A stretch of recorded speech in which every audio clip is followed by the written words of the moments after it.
To do the easiest provisional cast on method, this is what you need. You need a scrap piece of yarn and your working yarn and obviously your needles. So you're going to tie both of your yarns together. Now we have the scrap yarn on top and our working yarn on the bottom.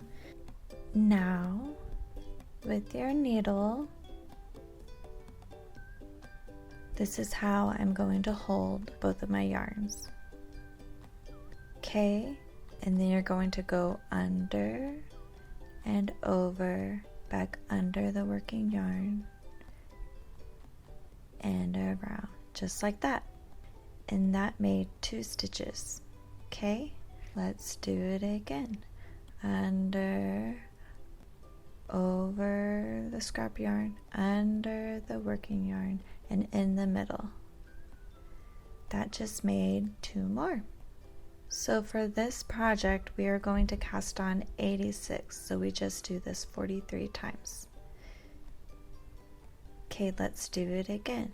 Under our working yarn, over our scrap yarn, under our working yarn, and go through. Okay?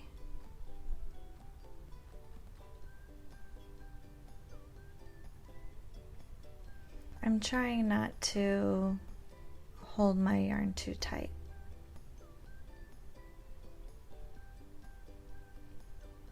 And then it starts going like really fast.